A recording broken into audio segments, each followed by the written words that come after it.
Don't know. But I'm on a live video, so I can't talk. Alright. Well, we'll see who comes up. I'm kind of going randomly. I was kind of hoping to have made a video. I'm not sure. It's my first time doing YouTube live, so I don't know if I'm going to be able to save this. Hopefully, I can save this for you guys to watch after. If you just happen to miss this. It's my first time going live on YouTube. I've gone live on Instagram to miss this. It's my first time going live on YouTube. I've gone live on Instagram a couple times, so it looks like we got one person. But who are you? How can I tell who's here? Oh, it doesn't tell me. Okay. Oh, it doesn't tell me. Okay, so this is clearly different from Instagram. Ooh, filters. All right, welcome. Feel free to say hi. It's my first time doing YouTube live. Just want to talk to you guys. I want to do kind of a little video about vegan Thanksgiving. And if you're a vegan, and then you have to deal with your non-vegan family, I love you too. I love you guys too. You have to deal with your vegan family. I love you too. I love you guys too. You have to deal with your non-vegan family, which I'm not saying it's like a bad thing. Even if you're not vegan, Thanksgiving is just a stressful time for a lot of us when we have to deal with family. And family doesn't have to be a negative thing, but sometimes it can be. It can be very toxic. These are the people that we have a lot of history with. And it can be a little strange time, especially for me as a vegan. I know Thanksgiving has been a little hard, but last Thanksgiving I had a great time, and I'm gonna have a great time at this Thanksgiving as well. So if you wanted some tips on how to have a good Thanksgiving, or if you have any question about Thanksgiving, any things that might come up that you're not sure how you would deal with, feel free to ask me. Feel free to ask. But essentially, I would say the way I had fun last Thanksgiving was I went in there. There was nothing that I could eat. I didn't make anything, and there was nothing that I could eat. So if you can make some food, make your own food. Make sure that you have food to eat in case there's nothing for you. Also, maybe for next year, it might be too late now. Ask somebody, ask whoever's cooking or whatever. If you're not a cook yourself, ask whoever's making food to say to please consider me that I am vegan. I would love to be able to eat something. I would love to enjoy this. I don't want to feel left out you know and also keep your beliefs at the door. First, you can definitely talk about veganism, you can talk about yourself, but you don't need to push it on them. Just have fun, be yourself.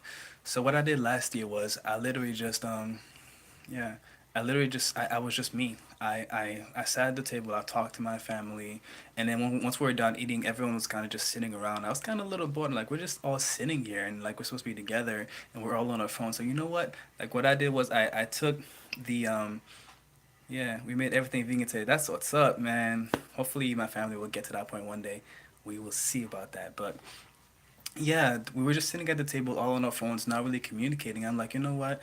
Let's dance. So I told my uncle, like, like, what do you think? Like, I would love to get us dancing. Let's move this table. So we moved the table to the side, and I started like I put on some music and I started dancing to it. And at that point, I had been to the Woodstock Fruit Festival and I did ecstatic dance. So me and dancing became really close. Since I changed my diet, since I changed my lifestyle, since I've been eating more fruits and vegetables, going out to nature, meditating, and getting in touch with my emotions, it's made it that much easier for me to get in tune with my body, because your emotions it's in your body. Your body holds a lot of information. Your body holds so much information, and it's good to get in tune with it. It's good to get in tune with your intuition to know how you're feeling, and that is the emotional part of it. That's the feminine part of us. That's the emotional side, the nurturing side, the healing side that doesn't get a lot of care nowadays. Now we're trying to be mostly analytical. We're using science. We're thinking. It's good to mix the two. It's good to mix the masculine and the feminine, and we need the arts. We need the creativity. So as I cleaned up my system, I became a lot more creative. I started dancing. I started singing, and it's been so freaking good. Yes, the full moon. I just had like the best conversation with my mom. My mom and I haven't been doing that well as of late, but lately it's just been amazing. We've both been on our own journeys, going through things. It's been a crazy wild year, and it's amazing like talking to her for like 2 hours today, seeing how we just have actually we have the same beliefs on a lot of things. We came to the same conclusions, and we're gonna work together to help each other out because there's no reason why we should all be suffering. So yeah, where was I? So yeah, we started dancing. So yeah, ecstatic dance. Essentially, you can just dance however you want. Just go out on the dance floor and then just dance. Just move your body however you want. When I do ecstatic dance, I like to do like yoga while I'm doing it. I like to do martial arts. I do whatever my body wants to do. I just do it, and it's a great time. It relieves a lot of stress. Yoga is another thing that I love to do, but this is for the last Thanksgiving. So put the table to the side, started dancing, and I could see that my family was looking at me. I could see that they were like, "Man, he can actually dance. Like, where did you learn how to do that?" I'm like, honestly, like the body, the body dances. The body dances.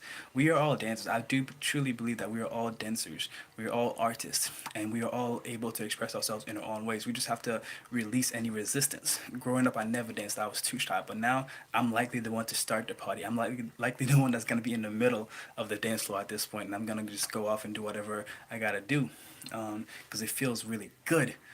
So I did that, and I had a blast. I had a blast. Just bring yourself to the party. Don't worry so much about what your family may think of you. Just do you. What other people may think of you, whatever their judgments may be, just do you. Even if they treat you bad, you do not treat somebody as bad as they are, even though they're not really bad. But you don't treat someone as bad as they are, or as bad as they're treating you. You treat them as good as you are. You don't treat someone as bad as they are. You treat them as good as you are. It's what you do. And you do know that what you put out comes back to you. So what are you putting out? How are you treating people? What are you doing to people? Are you treating people the way that you would like to be treated? Now that is the question that you must ask yourself. It all goes back within. You have much more power than you think. How you react to things, which react is not the best word to use, but it's really how you react to things is what can make the difference. How you see things, how you perceive things is going to make the biggest difference. That is where your power lies, because you cannot control everything that's going to happen. The world is going to reveal yourself to you in your outward world, but you're never gonna know how it's going to reveal itself to you. It could be through people, it could be through animals, it could be through numbers, it could be through the stars, it could be through the clouds. Sagittarius has been a really big energy for me lately. And today I had just happened to be looking at the cloud, and I literally saw a centaur with a bow and arrow in the clouds, and I took a picture of it. I'll probably upload it on Instagram, so feel free to follow me on Instagram, HearmeRaw. Essentially, man, the solution I've seen, not that there's a problem because this is how life is just to be yourself. We came here to express ourselves. We came here to be. We came here to be human. We came here to explore. We came here to have fun. You look at little kids when they first came here, they know what to do. They're following their heart, they're following their body, they're expressing themselves, and it's a beautiful, beautiful thing. And that's why we love kids so much. When a baby comes into this world, they're filled with so much unconditional love before all that fear sets in, that love literally can bring the whole family together. When my daughter was born, she brought her whole side of the family, like her mom's side of the family. She brought them all together. They were just like in awe for a while. Of course, that's not gonna last because somebody can remind us of the love and the youth that is within us. But it's up to us to cultivate that happiness and to cultivate that youth in our everyday activities. It's up to us to choose to make time to be creative, to be playful, to have fun, to enjoy ourselves, to enjoy each other, to take care of each other, to realize that we are truly connected, that we are one, and that we are in this together. That's up to you.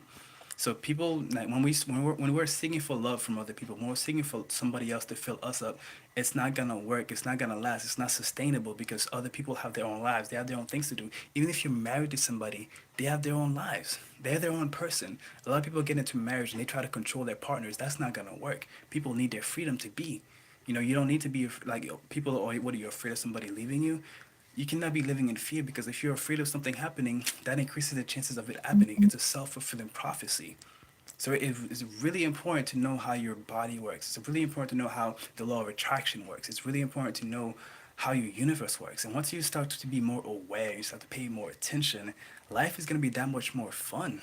It really is. I've been having a lot more fun. Even though for me, a lot of things have been revealed lately in my life, a lot of past trauma, childhood trauma, a lot of these things have been coming up and I've been facing them. I'm not running away from them. That's the key. Why would we run away from ourselves? You are life, you are love, and if you're trying to run away from yourself, you're running away from that. Like your emotions that seem to be negative or bad or whatever, they're just trying to teach you something. Your emotions are your teachers. You need to know how you're feeling. You can't negate them. At the beginning of my journey, I was trying to like separate myself from certain emotions, like, oh, anger was bad, fear was bad, blah blah was bad. None of it is good or bad. It's all relative.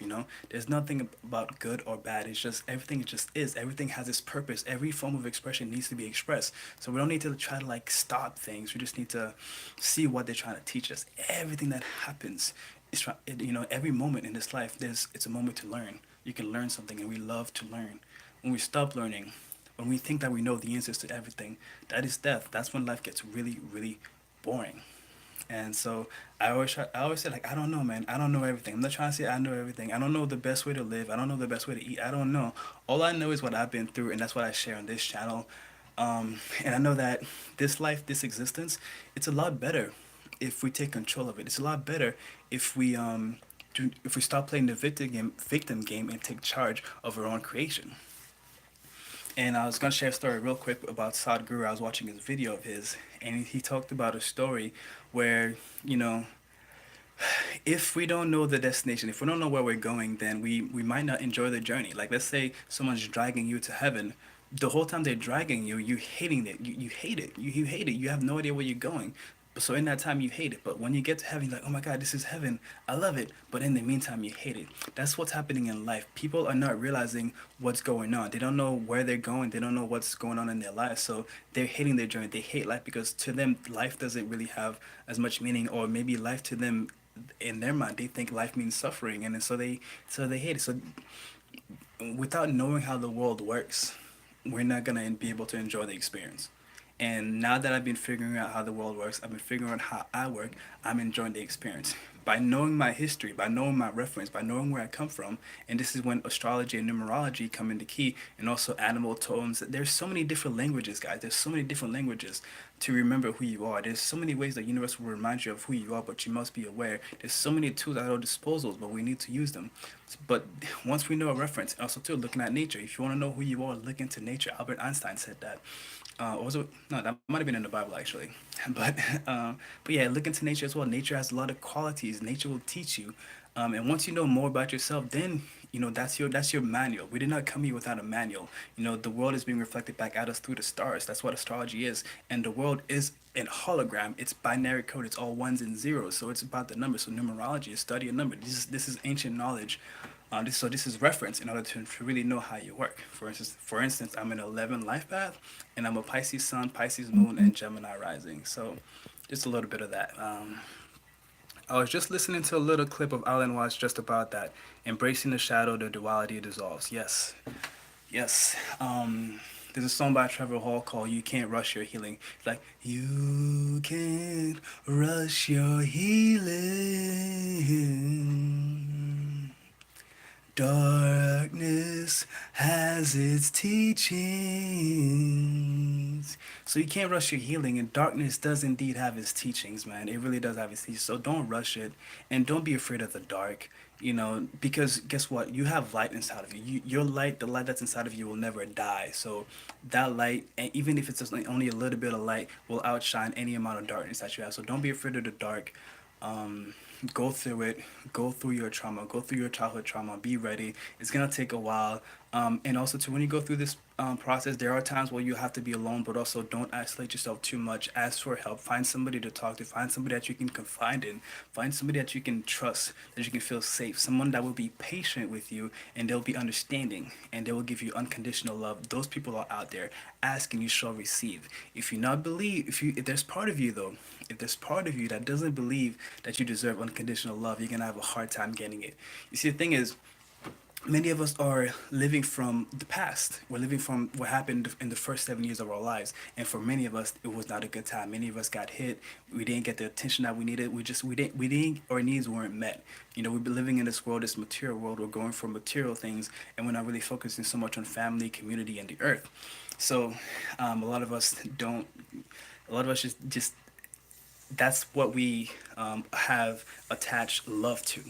So that's what love is to us. Sometimes love is neglect. Like someone is neglecting you, and that's how you think they love you. Like for instance, I know for a while, like I would be more attracted to somebody if they were like ignoring me than to somebody who was giving me a lot of attention, because I didn't get a lot of attention. Not that I was ignored, but the work was more of a priority. Making money was more of a priority rather than like hugs and creativity and art.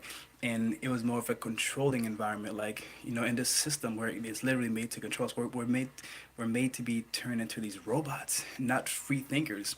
So we're living from that. So we end up attacked. That's what we call love. So that's what we attract. So that's why we think of love. So we have to change what our definition of love is. We also have to learn how we love, and we also have to realize that everybody else has a different love language. So we have to take the time to understand people. So if part of you doesn't believe that if you want unconditional love, You have to believe that you deserve it. And the best way to do that is to give the unconditional love to yourself. Is to be thankful for yourself. Be thankful for who you are. Be thankful for all that you have come through. Be thankful for it all. Be thankful for this life. Have an unconditional love for this life. And once you do that, then whatever you put out in the world, whatever you put out in you, like you will get it back. And then once you start being treating yourself unconditionally with love like that, we treat others how we treat ourselves. That's why the most important relationship that we need to work on is the one that we have with ourselves. Because once we work on that one, it goes out, and now we're loving other people unconditionally. Now we're truly listening to other people. We're making eye contact. We're smiling and we're hugging them. We're really connecting with them, and we're really present. We're being present. That's the thing. The opposite of addiction is connection. Right now we need to connect. That's why in Boston, Massachusetts, here, I live south of Boston, but I'm working in the community to build community. I'm creating activities. I'm getting the people together. I'm inspiring them to sing and to dance and to truly express themselves, because I've been expressing myself for a little bit over 2 years now. Truly expressing myself a little bit over 2 years, like from a loving place by loving myself.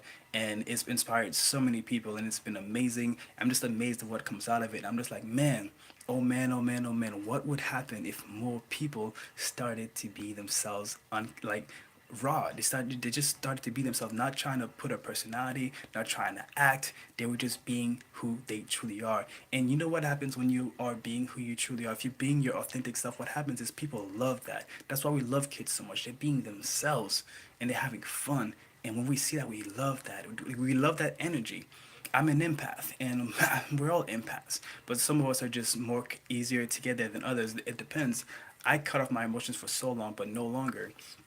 But whether or not you've been developing your empathetic abilities, you still read energy, whether you know it or not. It might be a feeling in your stomach, your body might react in some type of way. You know energy, so you might be able to tell if someone's got an ill intent without them even telling you, or without you knowing what they're up to. Animals are very good at that. Like you have a dog that'll bark at some certain people because they can feel their energy. So we all do read energy and we transfer energy. So yeah, ever since I started having fun and I stopped pushing myself on others, life has been a lot better for me. Um, because yes, in this world we do need to have a personality, but if our personality can be more flexible, yoga, if it can be more flexible, if we don't have to defend ourselves so much, we can spend more time creating and having fun and loving our loved ones. So this was much longer than I anticipated, but thank you guys for being here with me. I love you all. Yes, Trevor Hall is freaking amazing. Um, but yeah, all your senses, feed them good things. Smell good things, eat good things, experience good things, feel good things. Yeah, Trevor Hall, Nako Bear, Paul Isaac are three of my favorite artists. I love them to death. Amazing. There's a song called "Dear Brother" by Nako Bear. If you have not listened to that song, go listen to it, and then after that, let me know what you think. Like, hit me up on Instagram or YouTube or whatever. Let me know what you think. That song really changed my life. So I will see you guys on the next one. This was a great live session. Happy I got to speak to you guys. Yeah, I'm gonna have to look into this more, and I want to do more of these. So I love you guys, and I'll see you guys. Happy Thanksgiving, guys. Really, just enjoy your time with family. Whether you disagree with them or not, it doesn't matter. We all have free will. We all have a choice in how we want to live life. So allow people to live life the way they want, and just focus more on you. Peace out. 1111, yes. Prince of the Hippies. Prince of the Hippies. How have I not met you yet? So yeah, for sure. Like, so Hear Me Raw on Instagram. That's my most used network. I'm also on Facebook, and there's a Hear Me Raw community on Facebook as well. So if you're in the Massachusetts area, or even if you're anywhere, you can join that. You can talk. You can post things. You can share stuff. Like, let's communicate. Let's talk. Let's meet. And let's be more social. Let's be more loving. Let's be more understanding and accepting, because we are truly love. And what people really need in this world, what people need in this world, like, we tend to try to fix not only ourselves, but we try to fix other people. And honestly, the best thing I've seen, really, the best way in order for somebody to heal is through love. In this world, we have this thing like we think we need to suffer in order to grow, but suffering is indeed a choice. You don't have to suffer; it is a choice. And like, you can learn a lesson the easy way, but the sooner you learn it, the better. If you keep ignoring the lesson, it's just gonna keep coming back and back harder and harder and harder and harder. So be wary of that. So learn the lesson as soon as possible, and you'll have a lot better time. So listen to yourself, get in touch with your emotions, get in tune with your guiding system, and really and have fun. Have faith in the universe. Have faith that things will be provided for you. You know, just ask and you shall receive. As long as you believe that you deserve it, you'll get it. Just let it go. You know John St. Julian? He is amazing. Please see his YouTube if you don't. John St. Julian. All right, so clearly that's JJ, so that's a good sign already. So I'll definitely check him out. John St. Julian. All right, thank you, Doze Bit. I will um I will check that out and I'll let you know what I think. Like, feel free to message me as well if you want, so I can give you my opinion on Johnson Julian. So thank you for your time, guys. Hey Anthony, blessings, children. Oh, that's amazing. Mm. Yeah, the children are the future, like Michael Jackson said. I believe the children are the future. Treat them well and let them lead the way. That's beautiful. So, thank you guys for watching. I'm about to go get ready for Thanksgiving dinner with my family, and I'll see you guys on the next one. Peace.